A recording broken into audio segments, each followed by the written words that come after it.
Forever Formula, and this is my weekly roundup and preview of the 2015 Bahrain Grand Prix weekend, which kicks off tomorrow with FP1 and FP2. And I'm just going to be talking about a few things that have happened through the week and leading into round 4 of the 2015 Formula 1 World Championship in Bahrain. The World Championship so far, after 3 rounds, is led by Lewis Hamilton, who leads by 68 points. Sebastian Vettel is in a Mercedes sandwich in second with 55 points, and Nico Rosberg is at 51 points at 3rd place. A big gap to Felipe Massa, who sits in 4th place with 30 points. Daniel Ricciardo is in 8th position with 11 points. And funnily, surprisingly to me, Max Verstappen is at 11th place with 6 points. And something that he would never have thought would happen in Formula 1 is that he is 6 points ahead of the McLarens of Jenson Button and Fernando Alonso. 2 world champions, double world champion for Fernando Alonso, really struggling, and yeah, he's ahead of them. And also 1 Red Bull. When Max was busy getting his super license in 2013, when Red Bull were dominating both the drivers and the Constructors' Championship in what they called the triple-double, and he's now ahead. What a fantastic start to the youngest driver we've had in Formula 1 history after 3 rounds. What a fantastic start, and I can't wait to see what he'll do in this weekend and the rest of the season. On Wednesday, at the Larousse Motorsport Awards in China, Daniel Ricciardo won the Breakthrough of the Year award for last year after his amazing wins for Red Bull, and really showing Red Bull and Sebastian Vettel's teammate what he can perform, as he became the #1 driver for this year alongside the young Russian. Last year, Bahrain was round 3. One of my favourite races of all time. I think one of the great things about it is that we saw last year that when the Mercedes had Bahrain was the first race what they really performed, and they showed Mercedes that they wanted to win themselves as drivers. Lewis Hamilton and Nico Rosberg, lap after lap, they were battling each other for the win, pushing each other off the track. And I remember one of the most iconic, or to me anyway, most iconic radio messages was actually from Paddy Lowe to Lewis Hamilton last year in the Grand Prix. He said, "Lewis, can we bring both cars home, please?" He really specified on both. It was kind of like he said it, and obviously when I saw it on the F1 website as well, it had both in brackets, sorry, not in brackets, in bold, showing that that's what he meant, because he knew that if he never said anything, obviously now Team Radio, that's gone, but last year, if he never said anything, he knew that Lewis and Nico would drive each other off the track, drive each other into walls, lose parts of the car, and they would.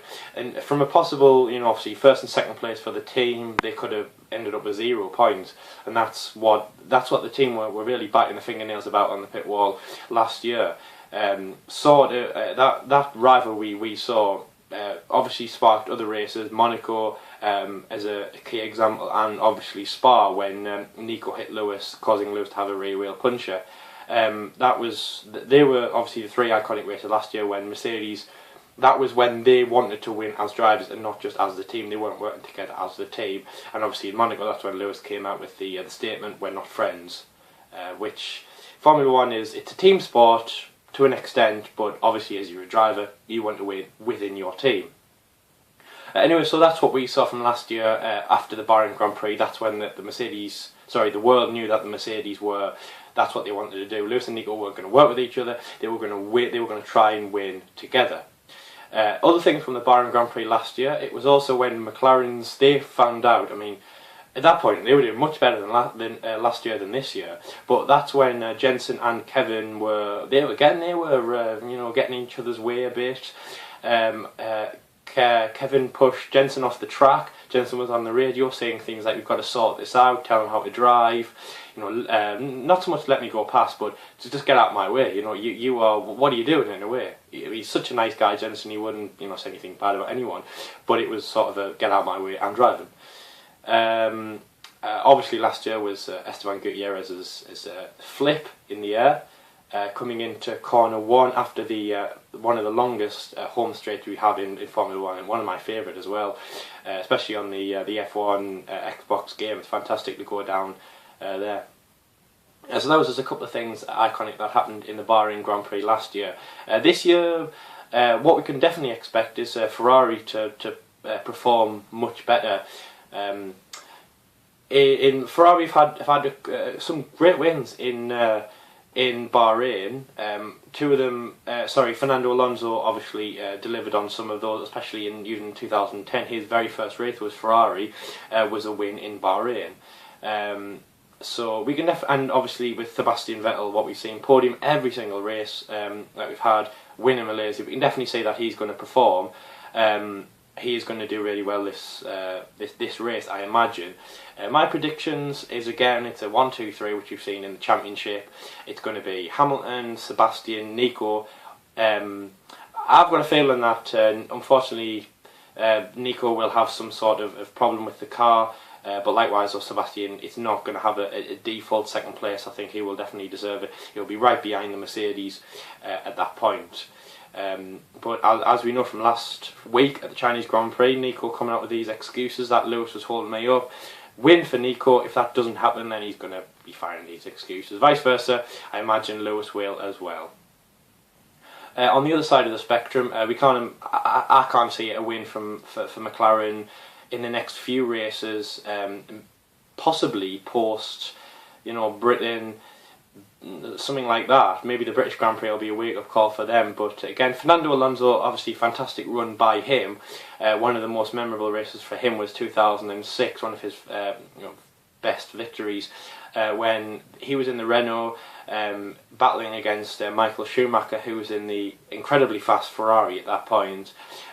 He battled his way to first place and won the race. Likewise in 2010, his very first race with Ferrari, beating people like Mark Webber and Sebastian Vettel. As you know, 2010 was a great year in terms of all these contenders for the championship.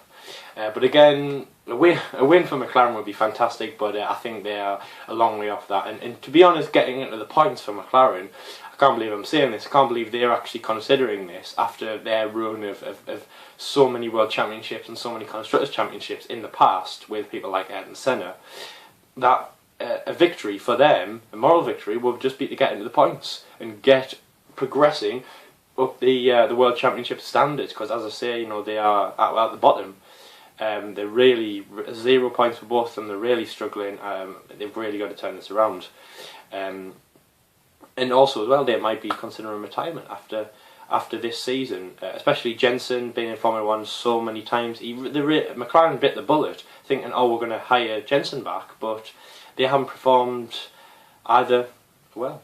So that is my predictions for the race. It's going to be a fantastic one. I love the race in the Middle East. The two races in the Middle East, Bahrain and Abu Dhabi, I think they're absolutely fantastic. And also fantastic for people who live in Europe. It's a more relaxed time in the day to watch.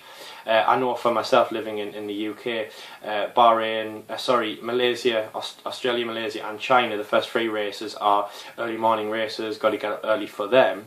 The Middle East and the European season is not getting up at all. It's a nice, relaxing Saturday and Sunday mid-afternoon, just watching the qualifying and watching the race. Fantastic. And I don't think I'll have to get up early again till Japan, the Japanese Grand Prix. So I'm really looking forward to that. It just adds more enjoyment into the weekend. And Twilight race is fantastic. Singapore was one of my favourite races, just because it was in the dark. Abu Dhabi, obviously switching between dusk and no light, the night.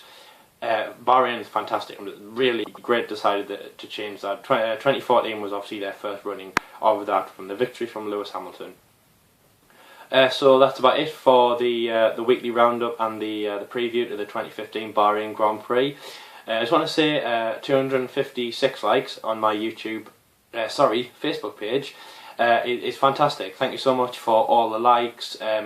Likewise to all of the Formula 1 bloggers, their pages who have taken the time to share my forever growing page. Thank you so much for that, and thank you for the new likes I have as well. 6 subscribers on my YouTube page. Can we do better than that? I would really like to think so. I love making videos for you guys. I hope you really enjoy them as well. If you do, give them a like, give them a thumbs up for those individual videos, and also remember to subscribe. Thank you so much, guys. I hope you can grow, and remember, from my very first video, the goal of 500 likes before the British Grand Prix would be just a dream come true. So thank you so much for listening, and I hope you enjoy the rest of the week and the Bahrain Grand Prix. Thank you so much. Thanks for watching.